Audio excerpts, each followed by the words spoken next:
What's going on, Shiny Crew? I'm TheSilverSlasher, and welcome to another Pokemon Sun and Moon news coverage video. So, let's start off with our legendary Pokemon who have gotten many more specifics now. So, the names are what we thought they were, Solga Leo and Lunala. Solga Leo is a Psychic Steel type, which is definitely not what people were expecting for the most part.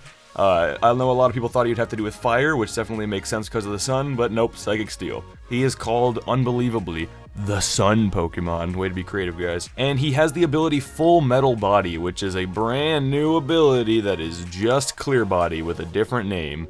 I am glad he has this though, because I can make all the Full Metal Alchemist jokes I want. I bet he had such a good mom too. A little entry we have about Solga Leo is, since ancient times, Solga Leo has been honored as an emissary of the sun. It is referred to with reverence as the beast that devours the sun. Solga Leo's body holds a vast amount of energy, and it shines with light when it's active. It has a flowing mane with a remarkable resemblance to the sun. Then we have our moon legendary, Lunala, the Psychic Ghost type, which means Ghost and Dark are going to be wrecking it. I mean, obviously Bisharp should just be the mascot for both games. I mean, come on. Classification is the Moon Pokemon. Well done again, guys.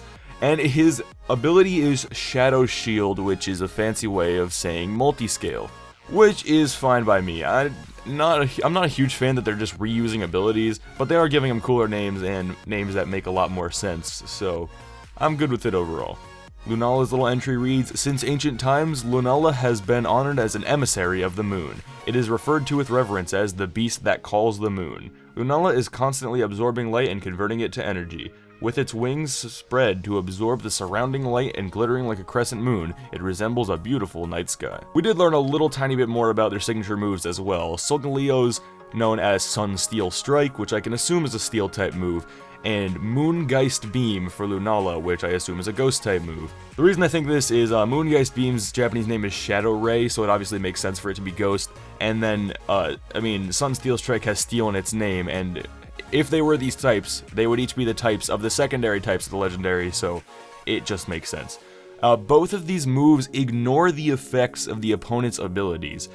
Who knows how far they're gonna take this, because obviously it'll avoid things like Sturdy, so that won't matter anymore, and who knows, maybe it'll even affect things like Protean, like in terms of type effectiveness, depending on what type the Pokemon currently is, but I don't really know. I assume it'll work closer to Mold Breaker, so whatever works with Mold Breaker likely will work with Sunsteel Strike and Moongeist Beam. Then we get to see a much bigger view of the island, and yeah, oh my god, it is so freaking lit, you don't even understand. There's pretty much nobody who didn't call this, but it is multiple islands from what it appears to be here. 4 main ones with 2 smaller ones, one of those smaller ones being seemingly man-made. I really don't know what to think of it, really. And a little thing to notice here is that IGN has been saved, and there is a system of boats running around the island, so you will not have to be surfing. You can get on those boats and ride to each island. And that's pretty great, because I don't really want to be surfing there either. I've had enough hoeing for a lifetime. There is so much interesting stuff to cover on this map that I don't even know where to begin. The very first thing I did was say, okay, the island we've already seen is the top left, so that's obviously where we're going to be starting. The second thing I did was look for the mansion that we have seen previously, which is on the top right island. You can see the little circle that leads up to it there, and it's also on the shoreline, so yeah, that's definitely it. As for anything else that's interesting, islands 1, 2, and 4 here are very detailed. You can see a lot of what's going on here. And the third island really has nothing on it. All you can really see is a Pokemon Center. You can't see a gym, you can't see a whole bunch of buildings, so it looks like that might be a bit of a barren island, or maybe even where you find the legendaries, who knows. On Island 4, we actually can tell there's going to be an ice gym in this game, it appears, because there is this ice-covered peak at the top of the mountain here with a Pokemon Center, which I think is just too likely to have an ice gym near it to be not the case. Then we got this town that looks like it's straight out of Attack on Titan, and oh my god, that's the town that we have seen in the Magearna anime trailer. It is, and the reason I know that is because when I saw this, I said, that looks like Attack on Titan. Reminded myself of my own joke on Twitter from months ago when I said, like, this town in the trailer looks like it's straight out of Attack on Titan. So that is the town that we have seen in the anime trailer. I don't think I've seen anyone else on YouTube point that out yet. Maybe someone has and I just missed it, but I have not seen anyone point that out yet. But overall, I don't want to spend too much time on this because there is just so much to analyze, and I want to wait till we know a little bit more about it. With these next screenshots, we get to see tall grass finally, which looks pretty good. I don't think I minded too much, despite how this looks incredibly treacherous. Like, you could just walk right off that edge. Then it shows choose your hero. Yeah, it shows like the customization and all that good stuff. The thing I want to point out here is the wrists of the characters. Mainly the male one, because you can see it a lot better. That cannot be a mega ring. That cannot be a mega bracelet. This has to do with the new Pokemon Fusion or whatever, that new mechanic that's going to be implemented in this game that has to do with like Ash Greninja or whatever. That has to have something to do with it. There's no way it's just a dual disc or a Yokai Watch or whatever the heck it's supposed to be. That's got to be the new thing. Then we've got Professor Kakui. Name one YouTuber whose name starts with the and ends with TheSilverSlasher that told you all that the professor would be Kakui and not Hala.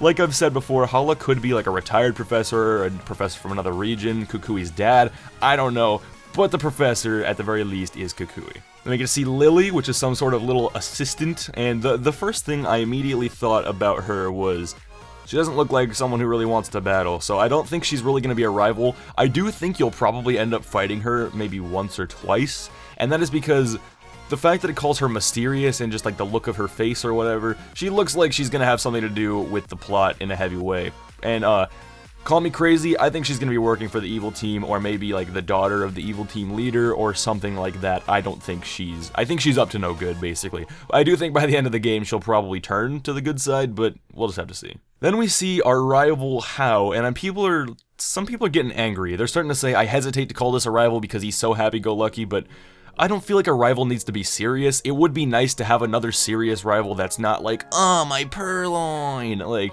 I do want another Gary, but at the same time, it's cool to just have like a laid-back character like How, so I'm not too upset with him.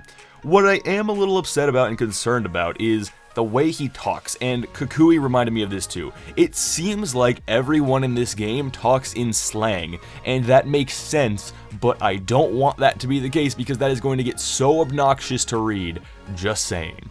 The next big reveal that I am significantly less excited for than everyone else is that there's a Rotom in your Pokedex.